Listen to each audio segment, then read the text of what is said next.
Friends, welcome to our Sayali fashion designer channel आणि मी आहे सायली।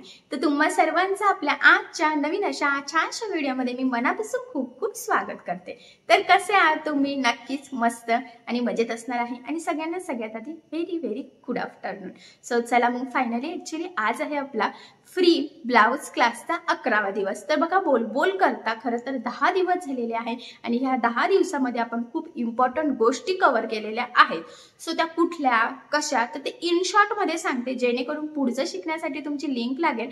आणि या व्यतिरिक्त जर तुमचा एखाद्या दिवसाचा क्लास मिस झाला असेल तर मी म्हणेन आवर्जून बघा, म्हणजे एखादी कन्सेप्ट तुमची क्लिअर नसेल तर ती त्या व्हिडिओ बघून तुमची नक्कीच क्लिअर होईल। ठीक आहे, सो बघा मग आता स्टार्टिंग पासून खरं तर मी तुम्हाला सगळ्यात पहिले सांगितलं होतं की आपण कुठल्या ब्लाउजचे पॅटर्न्स शिकणार आहोत, कुठल्या प्रकारचे ब्लाउज शिकणार आहोत या क्लासमध्ये। त्यानंतर क्लाससाठी कुठल्या गोष्टी लागतात हे देखील सांगितलं।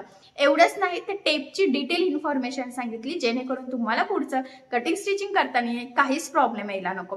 आणि सगळ्यात इम्पॉर्टंट म्हणजे मशीन कसं चालवायचं, तर मशीन सुद्धा चालवायला मी तुम्हाला शिकवलेलं आहे। म्हणजे आपण या क्लासमध्ये एकदम डिटेल पासून म्हणजे बेसिक पासून ॲडव्हान्स पर्यंत खरं तर शिकणार आहोत। त्यामुळे छोट्या मोठ्या गोष्टी कव्हर करत खरं तर आपण हा क्लास कंप्लीट करणार आहोत, जेणेकरून हा क्लास केल्यानंतर तुम्हाला काहीच प्रॉब्लेम येणार नाही आणि परत कुठेही क्लास करण्याची सुद्धा नक्कीच गरज पडणार नाही।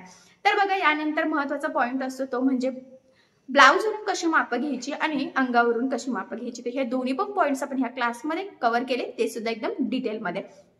त्यानंतर आपण कटोरी ब्लाउज पहिल्यांदा घेतला होता। सो मी म्हटलं होतं त्याच्या मागे एक रिझन पण आहे, तर ते त्या वेळेस मी तुम्हाला सांगितलेलं आहे। आता डिटेल जर इथेच सांगितलं तर आपल्या आजच्या टॉपिकला नक्कीच लेट होईल। सो बघा मग त्यानंतर पेपर पॅटर्न आपण तयार केलेला आहे स्वतःच कटोरी ब्लाउजचं पेपर पॅटर्न ठेवून ब्लाउज पीस कसा कट करायचा, कमीत कमी टाइम मध्ये कसं ऍडजस्ट करायचं, कमी कपड्यात कसं ऍडजस्ट करायचं, एवढंच नाही तर आपली कटोरी तिरक्या कपड्यामध्ये आली पाहिजे, म्हणजे ती कशा पद्धतीने मार्किंग कटिंग करायची तर हे देखील आपण बघितलेलं आहे। कारण बऱ्याचदा आपण पटपट कटिंग करतो आणि आपल्याला म्हणजे कटोरी तर व्यवस्थित कटच होत नाही, त्याचबरोबर हुकलूक पट्टी, गळापट्टी, पायपिंग यासाठी आपल्याला कपडाच उरत नाही। सो तसं होऊ नये त्यासाठी कुठे कसा पार्ट ऍडजस्ट करत कटिंग करायची, मार्किंग करायची हे एकदम डिटेल सांगितलं। त्यानंतर आपण ब्लाउज स्टिच करायला सुरुवात केलेली होती। कटोरीचा टक्स तिरका जातो, सो तो जाऊ नये त्यासाठी काय करायचं, कटोरी साईड पार्ट कमी जास्त होते, सो तसंही व्हायला नको यासाठी सुद्धा खूप महत्त्वाच्या टिप्स अँड ट्रिक्स सांगितलेल्या आहे। आणि सगळ्यात इम्पॉर्टंट म्हणजे योग्य पद्धतीने क्रॉस पट्टी म्हणजेच योगपट्टी कशी लावायची हे सुद्धा एकदम डिटेल बघितलेलं आहे। आणि त्यानंतर हुकलूक पट्टी कशी लावायची, बॅक साईडला टक्स कसे टाकायचे, बॅक साईडचा गळा कसा कट करायचा, त्याला जी काही आपण कमरपट्टी लावतो तर ती कशी लावायची, त्याचबरोबर स्लीव्हजला 5 नंबरची टीप म्हणजे जिथे हात शिलाई असते तिथे 5 नंबरची टीप द्यायची असते तर ती कशी द्यायची, हे सगळं सविस्तर आपण बघितलेलं आहोत आणि याच्या पुढचं आता आपण आज शिकणार आहोत। तर बघा मग फायनली आज मी तुम्हाला जे काही आपलं पुढचं राहिलेलं आहे तर ते सगळ्यात इम्पॉर्टंट पॉइंट आहे, तो म्हणजे शोल्डर कसं जोडायचं आणि पायपिंग। तर बघा बऱ्याचदा काय होतं की शोल्डर जोडताना कमी जास्त होतं आणि ब्लाउजची उंची सुद्धा त्यामुळे कमी जास्त होते, म्हणजे कस्टमरने जी उंची सांगितली त्यापेक्षा एक तर उंची जास्त येते, एक तर कमी होते। सो तसं होऊ नये त्यासाठी कुठल्या टिप्स अँड ट्रिक्स फॉलो करत शोल्डर जोडावं हे सविस्तर बघणार आहोत। त्याचबरोबर पायपिंग फार अवघड जात असते प्रत्येकालाच, खूप साऱ्या कमेंट्स अजून सुद्धा येतात, म्हणजे इतके ट्रेंड टेलर असतात तरी सुद्धा पायपिंग प्रॉपर येत नाही। सो त्यासाठी कपडा तिरक्या पट्ट्यांमध्ये कट करायचा असतो तर ते कसं करायचं, किती इंचाच्या पट्ट्या कट करायच्या, जॉईंट कसा द्यायचं, पायपिंग फुगीर येण्यासाठी कुठल्या टिप्स अँड ट्रिक्स फॉलो करायच्या हे सगळं सविस्तर आज आपण बघणार आहोत। त्याचबरोबर म्हणजे कमेंट्स असतात की कटोरी ब्लाउजचा गळा गोल येत नाही, सो त्यासाठी पायपिंग करण्याच्या आधी कुठल्या गोष्टी चेक करायच्या आहेत तर ते सगळं सविस्तर आता आपण बघणार आहोत। सो चला मग आता वेळ न घालवता आपण आपल्या आजच्या खूपच महत्त्वाच्या टॉपिकला सुरुवात करूया आणि हा व्हिडिओ तुम्ही स्किप न करता पूर्ण नक्की बघा, जेणेकरून तुम्हाला आपला आजचा हा व्हिडिओ बघून कशा पद्धतीने पायपिंग करायची आणि परफेक्ट शोल्डर जोडायचं तर हे सहजच लक्षात येईल। ठीक आहे, चला तर आता आपण उरलेला ब्लाऊज स्टिच करायला सुरुवात करूयात। ॲक्च्युली इथे तुम्ही बघू शकतात की ब्लाऊजचा पुढचा भाग झालेला आहे। बऱ्याचसा कटोरीचा टक्स हा तिरका जातो, सो त्यासाठी काय करायचं, क्रॉसपट्टी कशी लावायची, साईड पार्ट आणि कटोरी एकमेकाला कसं जोडायचं, किती मार्जिन ठेवायचं, हुकलूक पट्टी किती इंचाची घ्यायची, कशी लावायची, त्याचबरोबर स्लीव्जला हातशिलाई करायची असते ज्यावेळेस बिना अस्तरचा ब्लाऊज असतो, अशा वेळेस ते कशा पद्धतीने करायचं तर हे सगळं आपण डिटेल बघितलेलं आहे। बॅक साईडचे टक्स, आपली ही जी काही कमरेची पट्टी आहे तर ती सगळं सविस्तर. आता आपल्याला इथे पायपिंग करायची आहे. त्याआधी आपल्याला इथे शोल्डर जोडून घ्यायचा आहे. त्यासाठी आपला हा जो काही ब्लाऊज आहे तर ह्या ब्लाऊजचा जो काही बॅक पार्ट आहे तर तो सगळ्यात आधी आपल्याला या पद्धतीने सरळ ठेवून घ्यायचा आहे. आणि जेवढी काही आपली ब्लाऊजची उंची असेल तर सगळ्यात आधी त्याची मार्किंग आपल्याला इथे करायची आहे, जेणेकरून ब्लाऊज आपल्याला उंचीला कमी जास्तही पडायला नको, शोल्डर पण उतरायला नको आणि परफेक्ट असं बसावं यासाठी. तर बघा मग इथे ब्लाऊजची उंची जी होती तर ती होती इथे 12.5. तर मी 12.5ला मार्किंग करून घेतली. सेम त्याच पद्धतीने दुसऱ्या साईडला सुद्धा आपल्याला या पद्धतीने टेप ठेवून 12.5 इंचाला मार्किंग करून घ्यायची आहे. हे बघा, ठीक आहे. यानंतर काय करायचं आहे, लक्षात राहू द्या बॅक पार्ट सरळ ठेवलेला आहे. त्यावर आता आपल्याला पुढचा जो काही भाग आहे तर तो उलटा ठेवायचा आहे आणि शोल्डर जोडून घ्यायचं. आता शोल्डर जोडताना आपण ब्लाऊजच्या उंचीची जी काही मार्किंग केलेली आहे बरोबर तेवढंच मार्जिन ठेवत आपल्याला खरं तर इथे हे शोल्डर जोडून घ्यायचं आहे. शोल्डर जोडताना सुरुवातीला आणि शेवटी डबल टिप देऊन लॉक करायचं आणि व्यवस्थित एकाच लेवलमध्ये सरळ असं आपली इथे शोल्डरला टीप मारून घ्यायची आहे. तर शोल्डरला नेहमी पूर्ण शोल्डरला म्हणजे डबल टिपसुद्धा द्यायची असते, तर ते सुद्धा कंटिन्यू लगेचच देऊन घ्यायची आहे. आता बघा संपूर्ण ब्लाऊज स्टिच करताना मी जिथे जिथे सांगते की आपल्याला डबल टिप द्यायची आहे तिथे तिथे तुम्ही आठवणीने डबल टिप देत चला, जेणेकरून ब्लाऊज लवकर खराब होण्याचे चान्सेस हे जरा कमी असतात. तर बघा किती प्रॉपर फिनिशिंग्स आहेत. आपण इथे शोल्डर जोडलेला आहे. सेम त्याच पद्धतीने दुसऱ्या साईडचं शोल्डरसुद्धा जोडून घेऊयात. तिथेसुद्धा पुढचा पार्ट आपल्याला उलटा ठेवायचा आहे आणि ब्लाऊजची मार्किंग केल्यानंतर जेवढं मार्जिन उरते तेवढं मार्जिन पकडत व्यवस्थित एकाच लेवलमध्ये खरं तर इथे आपल्याला टीप मारून घ्यायची. आणि इथेसुद्धा स्टार्टिंगला आणि एंडिंगला डबल टिप देऊन व्यवस्थित लॉक करायचं आहे. आणि एवढंच नाही तर संपूर्ण शोल्डरलासुद्धा डबल टिप देऊन घ्यायची आहे, जेणेकरून बाही जोडताना किंवा पायपिंग लावताना किंवा जर तुम्हाला हात शिलाईची पट्टी लावायची असेल तर ती लावताना कुठेही शोल्डर ओपन व्हायला नको, ब्लाऊज लवकर खराब व्हायला नको, यासाठी आठवणीने डबल टिप द्यायची आणि लॉकसुद्धा करायचं. ठीक आहे. तर बघा दोन्ही पण शोल्डर जोडले गेलेले आहेत. त्यानंतर ते ओपन करून बघायचं. जर कुठे काही कमी जास्त असेल तर कट करून सेम करण्यासाठी, पण एकदम प्रॉपर कटिंग होती त्याच पद्धतीने एकदम परफेक्ट अशी आपण इथे स्टिचिंगसुद्धा केलेली आहे. त्यामुळे शोल्डर एकदम परफेक्ट प्रॉपर असं जोडलं गेलेलं आहे, कुठेही काही कमी जास्तसुद्धा नाही आहे. आता आपल्याला इथे सगळ्यात आधी लावायची आहे पायपिंग. बऱ्याचदा पायपिंग व्यवस्थित लागली जात नाही. त्याचबरोबर पायपिंगसाठी पट्ट्या कशा कट कराव्या हे देखील आपल्या लक्षात येत नाही. एवढंच नाही तर पायपिंग चपटी होते, फुगीर होत नाही, असं बऱ्याचशा प्रश्नांना तुम्हाला सामोरे जावं लागतं. बऱ्याचदा पायपिंग केल्यानंतरसुद्धा ब्लाऊज घातल्यावर पायपिंग जी असते तर ती उलटी पडते आणि ब्लाऊजचं सगळं फिनिशिंग बिघडतं. सो तसं होऊ नये त्यासाठी मी तुम्हाला आज पायपिंगचे पट्टीपासून ती कशी स्टिच करायची हे सगळं अतिशय सविस्तर सांगणार आहे. ठीक आहे. तर सगळ्यात आधी हुक लूक पट्टी आपण चेक करून घेतली व्यवस्थित आहे की नाही, आणि इथला भाग किंचितसा कट करून व्यवस्थित गोलाकार शेप देऊन घ्यायचा आहे. कारण बऱ्याचशा कमेंट्स येत असतात की कटोरी ब्लाऊजमध्ये गळा गोल येत नाही. तर बघा इथलं हे जे काही टोक आहे ना हे किंचितचं कट करून गोलाकार शेप मॅच करत देऊन घ्यायचा. हुकलूक पट्टी कमी जास्त असेल तर जी काही एक्स्ट्रा असेल तर ती कट करून सुद्धा व्यवस्थित शेप द्यायचा, जेणेकरून प्रॉपर असं होईल. कारण की पायपिंग करण्याच्या आधी ह्या गोष्टी चेक करणं खूप गरजेचं आहे. त्यानंतर महत्त्वाचं पॉईंट आहे की ज्यावेळेस आपण पायपिंग करतो तर पायपिंगसाठी आपल्याला तिरक्या पट्ट्या कट कराव्या लागतात. का? कारण तिरका कपडा हा स्ट्रेचेबल असतो आणि आपल्याला पायपिंगसाठी स्ट्रेचेबल कपडाच लागत असतो. कारण कसं असतं ना, गोलाकार शेप असतो आणि स्ट्रेचेबल कपडा ताणला जातो आणि त्यामुळे आपल्याला जसा पाहिजे नाही तसं प्रॉपर असं गोलाकार पायपिंग करता येते. तेच जर का सरळ कपडा घेतला तर येत नाही. ठीक आहे. तर 1 इंचाची पट्टी कट करायची असते. ही माझी पट्टी जी आहे ना तर ती 1 इंचाची आहे. त्यामुळे व्यवस्थित त्याच लेवलमध्ये मी इथे ह्या पट्ट्यांची मार्किंग करते, पण एक लाईन थोडं एक्स्ट्रा घेतलेला आहे म्हणजे कमी पडायला नको यासाठी. हा डबल फोल्ड कपडा आहे म्हणजे एका टाईमला 2 पट्ट्या कट होणार आहे. तर टोटल आपण इथे 4 पट्ट्यांची मार्किंग केलेली आहे म्हणजे ठीक आहे, म्हणजे 2 याची केलेली आहे, पण एका टाईमला 2 सोबत कट होणार म्हणजे आपल्या 4 रेडी होणार आहेत. आता हे आपण कट करून घेऊयात. बघा तर जी काही मार्किंग केलेली आहे व्यवस्थित त्याच लेवलमध्ये इथे कटिंगसुद्धा करून घ्यायचं आहे. बऱ्याचदा काय होतं की बऱ्याचदा म्हणजे मी तर सांगेल बेसिकली ज्यावेळेस आपण बिना अस्तरचा ब्लाऊज स्टिच करतो ना तर त्यात सगळ्यात महत्त्वाचं पायपिंगच असते. पायपिंग व्यवस्थित आलं तरच आपला ब्लाऊज छान दिसतो. जर पायपिंग बिघडली तर ब्लाऊज छान दिसत नाही. त्यामुळे अतिशय काळजीपूर्वक आपल्याला इथेही पायपिंग करून घ्यायची आहे. सो अगदी सोप्या पद्धतीने आणि स्टेप बाय स्टेप अतिशय सावकाश मी तुम्हाला हे संपूर्ण पायपिंग कशी लावायची ते हे सांगणार आहे.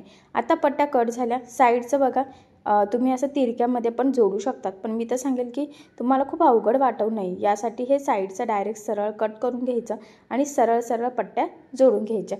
त्याने एवढा काही आपला प्रॉब्लेम येत नाही म्हणजे पायपिंग वगैरे करताना. ठीक आहे. तर बघा आता हे कट केल्यानंतर आपल्याला हे जोडून घ्यायचं आहे. तर बघा एक पट्टी सरळ दुसरी उलटी करायची आहे आणि इथे 1/2 इंच किंवा फक्त एक लाईन एवढं मार्जिन ठेवून आपल्याला ह्या पट्ट्या जोडून घ्यायच्या आहे. लक्षात राहू द्या, ज्यावेळेस आपण गळापट्टी जोडतो त्यावेळेस आपल्याला पट्टी सरळ करून दाबटीप द्यायची नसते. दाबटीप जर दिली तर तिथून आपला कपडा ताणणारच नाही ना, आणि आपल्याला तो स्ट्रेचेबल हवा असतो. जसं आपण कमरपट्टी लावताना वगैरे कसं ना पट्टी जोडायची असली की एक टीप झाल्यावर सरळ पट्टी करून दाबटीप देतो वरच्या साईडने, तसं या पट्टीला करायची गरज नाही आहे. फक्त जोडतानाच डबल टीप देऊन घ्यायची, म्हणजे तिथून ते लवकर निघण्याचे चान्सेस राहणार नाहीत. ठीक आहे. तर बघा मग ही पट्टीसुद्धा मी इथे जोडून घेते आणि खरं तर म्हटल्याप्रमाणे इथेसुद्धा डबल टीप देऊन घेत आहे. आता ह्या 2 मोठ्या मोठ्या पट्ट्या रेडी झाल्यानंतर आपल्याला पुन्हा त्या जोडून व्यवस्थित अशा एकच पट्टी इथं तयार करून घ्यायची आहे. आणि पुन्हा सांगेल, पट्टी एक सरळ दुसरी उलटी ठेवायची म्हणजे सरळ पट्टी तयार होते. नाहीतर बऱ्याचदा गडबडीत काय होतं की पट्ट्या आपण उलट्या सुलट्या जोडतो आणि आपले कामं वाढतात. सो तसं होऊ नये त्यासाठी अतिशय काळजीपूर्वक आपल्याला खरं तर ह्या पट्ट्या इथे जोडून घ्यायच्या असतात. ठीक आहे. तर बघा मग फायनली एकदम छान मोठी अशी पट्टी आपण इथे जॉईंट देत तयार केलेली आहे. पुन्हा सांगते, तिरक्या कपड्यामध्ये पट्ट्या कट केलेल्या आहे कारण स्ट्रेचेबल कपडा हवा होता यासाठी. त्यानंतर बघा ह्या पद्धतीने फोल्ड करून आपल्याला सिंपल एक टीप मारून घ्यायची आहे. एकदम किंचितच फोल्ड केलेलं आहे, जास्त आपण इथे फोल्ड केलेलं नाही आहे. त्यानंतर बघा आता ही पट्टी थोडीशी फोल्ड करत आपल्याला इथे कडेने टीप मारून घ्यायची आहे. तर ही सुद्धा खूप महत्त्वाचा पॉईंट आहे. तर बघा थोडीच फोल्ड केलेली आहे, खूप काही आपण इथे फोल्ड केलेली नाही आहे. आणि व्यवस्थित अलगद अलगद पकडत ह्या पद्धतीने कडेने टीप मारून आपल्याला खरं तर ही फायनल प्रॉपर पट्टी रेडी करून घ्यायची आहे, जेणेकरून ही पट्टी आपल्याला ब्लाऊजला लावता येईल. बऱ्यापैकी मोठीच आहे, मला तरी वाटत नाही कमी पडेल, पण कमी पडली तर आपण जॉईंट देऊ शकतो. बट मला असं वाटते की ती थोडीशी एक्स्ट्राच होईल, बट असो. तर बघा मग अतिशय व्यवस्थित काळजीपूर्वक थोडं व्यवस्थित एकसारखं पकडत आपण इथे फायनली ह्या टीप म्हणजे या पट्टीला टीप मारून घेतलेली आहे. ठीक आहे.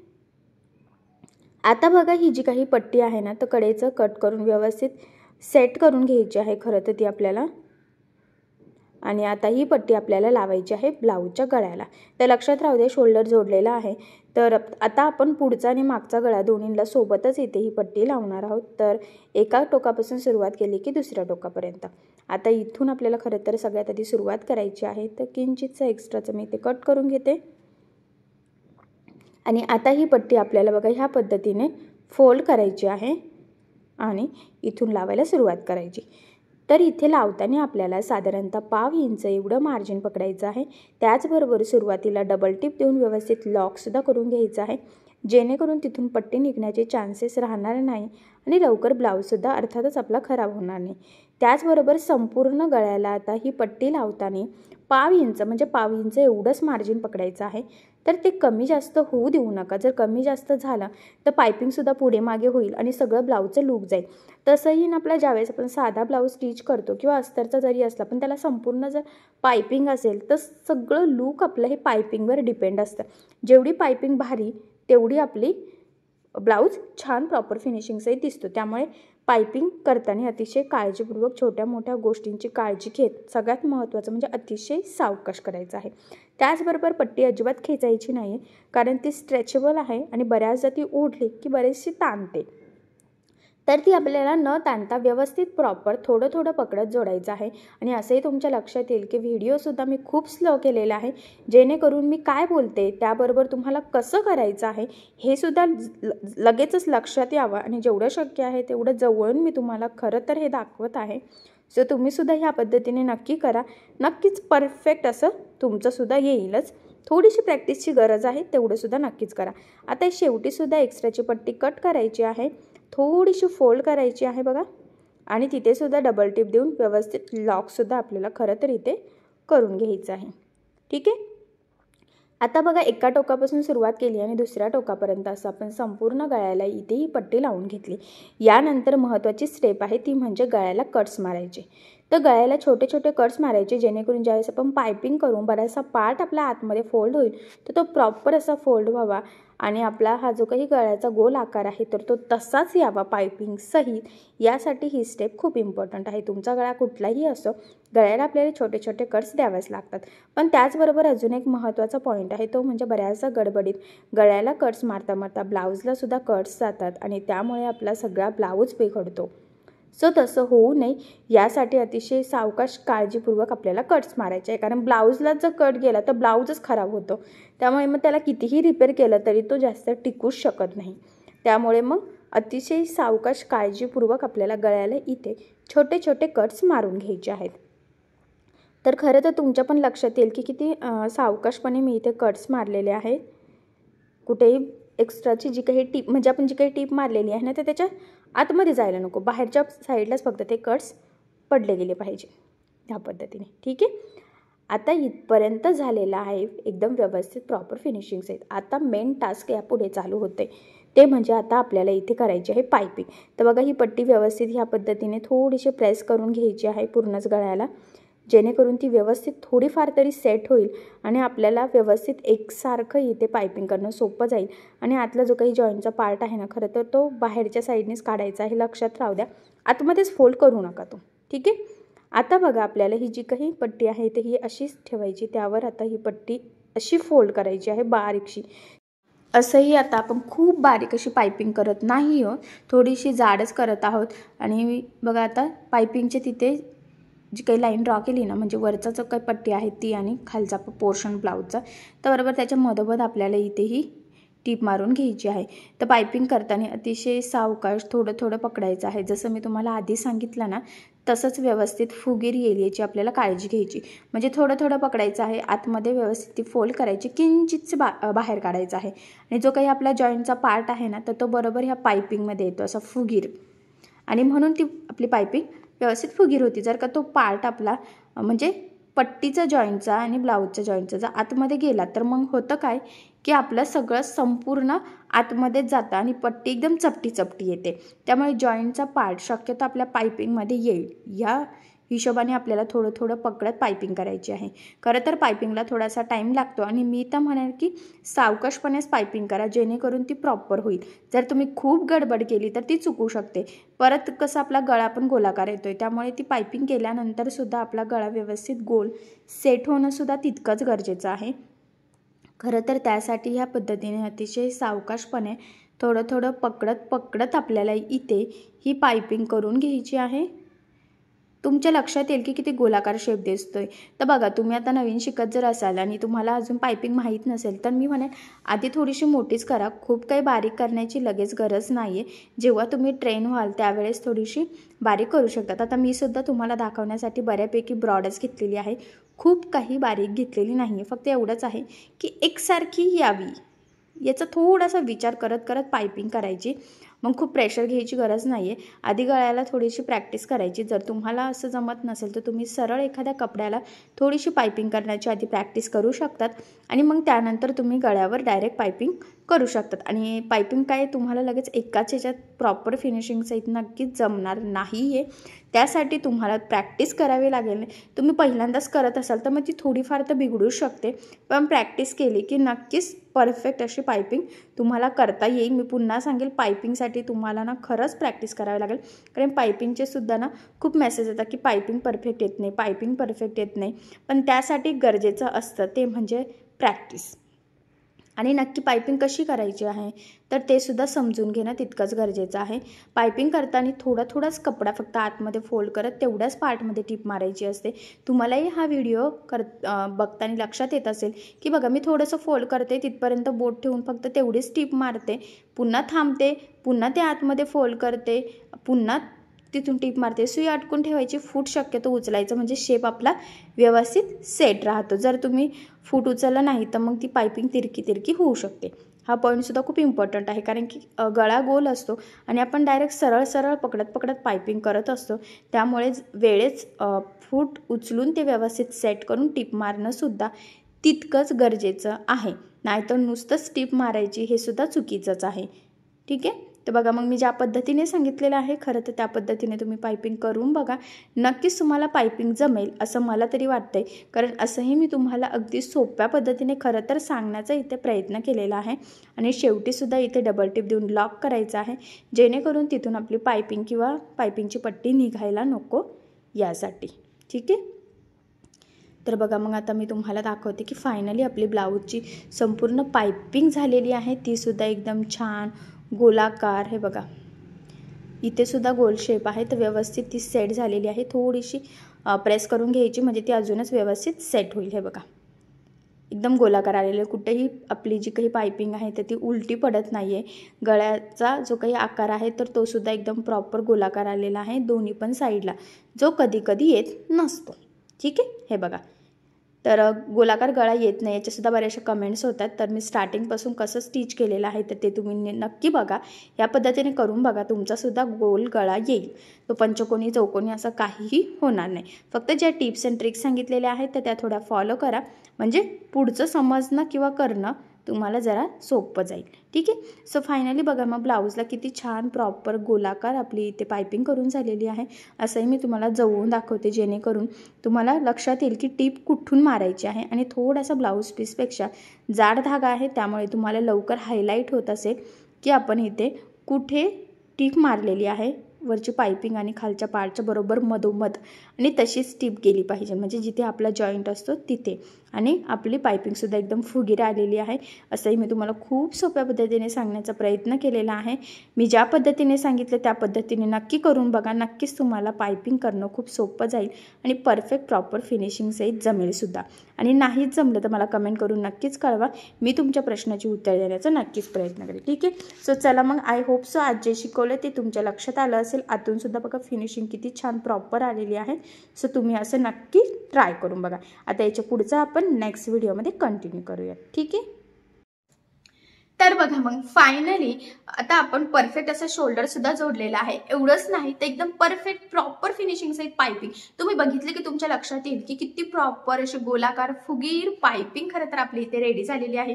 ही पायपिंग उलटी पण पडत नाहीये, कमी जास्त पण नाही, खूप जाड आहे खूप बारीक आहे असंही नाहीये, चपटी पण नाहीये, छान अशी आलेली आहे. गळ्याला सुद्धा शेप एकदम प्रॉपर आलेला आहे. सो हे सगळं मी तुम्हाला अतिशय सावकाश स्टेप बाय स्टेप आणि खूप काही महत्त्वाच्या टिप्स अँड ट्रिक्सही सांगितलेल्या आहे. सो तुम्ही ह्या पद्धतीने नक्की करून बघा. नक्कीच तुम्हाला सुद्धा परफेक्ट जमेल. पण जर तुम्हाला यामध्ये काही प्रॉब्लेम येत असेल तुम्हाला कमेंट करून नक्कीच कळवा, मी तुमच्या प्रश्नाचे उत्तर देण्याचा नक्कीच प्रयत्न करेन. ठीक आहे. सो चला मग आता आपण आपला आजचा महत्त्वाचा व्हिडिओ इथेच थांबूयात आणि याच्या पुढचा आता आपण नेक्स्ट व्हिडिओमध्ये कंटिन्यू करूयात. तर तुम्हाला आपला आजचा व्हिडिओ कसा वाटला हे मला कमेंट करून नक्की कळवा. त्याचबरोबर आपला व्हिडिओ आवडला असेल तर व्हिडिओला लाईक करायला विसरू नका. आणि असेच नवनवीन छानसे व्हिडिओज बघण्यासाठी आपल्या सायली फॅशन डिझायनर या चॅनलला लाईक करा, शेअर करा आणि सबस्क्राईब करायला विसरू नका. ठीक आहे. सो चला मग भेटूया पुन्हा नवीन अशा छानशा व्हिडिओमध्ये. तोपर्यंत टेक केअर, काळजी घ्या. आणि आपला आजचा व्हिडिओ शेवटपर्यंत पूर्ण बघितल्याबद्दल thank you so much. Bye bye.